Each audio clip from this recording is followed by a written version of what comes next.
एक चेहरा, कई कहानियां और साजिश के बड़े बड़े किरदार।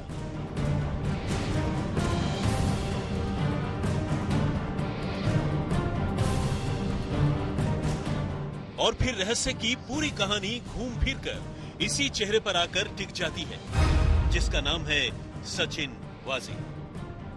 मुंबई पुलिस का ये सुपर कॉप फिलहाल एनआईए की गिरफ्त में है, लेकिन परमवीर सिंह की सनसनीखेज चिट्ठी सामने आने के बाद फिर यह किरदार लोगों के दिमाग में कौंधने लगा है। सवाल उठ रहा है कि आखिर सचिन वाजे का तिलिस्म लोक कितना बड़ा और खतरनाक है। सचिन वाजे कितना शातिर खिलाड़ी है, जिसे महाराष्ट्र के गृह मंत्री वसूली का जिम्मा सौंप रहे हैं। दरअसल 25 फरवरी को अंबानी के घर एंटीलिया के पास संदिग्ध स्कॉर्पियो मिली, तो केस क्राइम ब्रांच के सीआईयू के ऑफिसर सचिन वाजे को सौंपा गया और उसी के बाद इस पूरे केस के तार यूं उलझते गए कि अब बात महाराष्ट्र के गृह मंत्री की कुर्सी तक पहुंच गई है। इस केस में मनसुख हिरेन की हत्या के बाद से ही विपक्ष लगातार शिवसेना और सचिन वाजे की सांठगांठ का आरोप लगा रहा है, लेकिन एनआईए की गिरफ्तारी से पहले तक शिवसेना सचिन वाजे को बचाती ही नजर आ रही थी। क्या अनिल देशमुख जी का इशारा ये शिवसेना की ओर है कि शिवसेना की ओर से बहुत बड़ी गलतियां हुई है? किसकी ओर उनका इशारा है?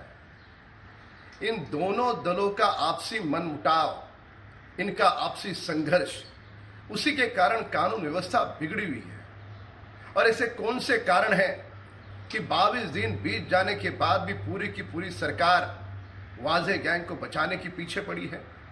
इन बातों का जवाब शिवसेना को, महाराष्ट्र की सरकार को देना होगा। देखिए, हर अफसर का एक बॉस होता है और वो होता है सरकार।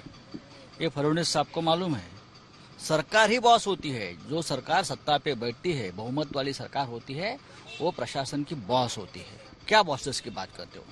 जब आप थे मुख्यमंत्री तो आप भी पॉलिटिकल बॉस थे सरकार के। उस वक्त परमवीर सिंह साहब हमारे जो है वो थाने के कमिश्नर थे, आपने उसकी अपॉइंटमेंट की थी, तो आप भी बॉस थे उस वक्त उसके। तब भी सवाल उठ रहे थे कि आखिर सचिन वाजे का कनेक्शन कहां से जुड़ा हुआ है और उसका गॉडफादर कौन है कि महाराष्ट्र की सरकार तक उस पर सीधे एक्शन लेने की बजाय उसे बचा रही है। सचिन वाजे का नाम महाराष्ट्र में तब सुर्खियों में आया था जब 2004 में ख्वाजा यूनुस की मौत के बाद वाजे को निलंबित किया गया था। 2008 में सचिन वाजे शिवसेना में शामिल हुआ और फिर महाराष्ट्र में शिवसेना की सरकार बनने के बाद 2020 में एक बार फिर सचिन वाजे को वर्दी मिल गई। विपक्ष आरोप लगाता रहा है कि सचिन वाजे और शिवसेना के गहरे संबंध हैं और इसीलिए उसे एंटीलिया और मनसुख हिरेन की हत्या के मामले में बचाया जा रहा है।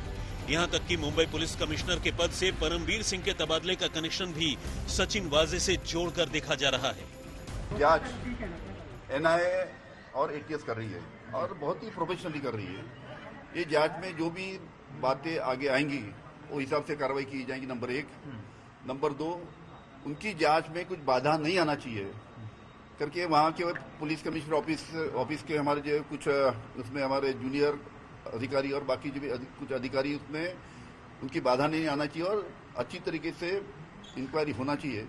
उसके लिए माननीय परमवीर सिंह साहब को वहां से हटाया गया। 2020 में 19 के अंत में जब शिवसेना की सरकार, उद्धव ठाकरे जी की सरकार आई, तो फिर एक बार सचिन वाजे को वापस लाने का प्रयास शुरू हुआ और जैसे ही मार्च में कोरोना आया तो उसके बाद कोरोना का बहाना बनाकर एक कमेटी तैयार हुई, रिव्यू कमेटी, और रिव्यू कमेटी ने बड़ा सिंपल सा उसमें लिख दिया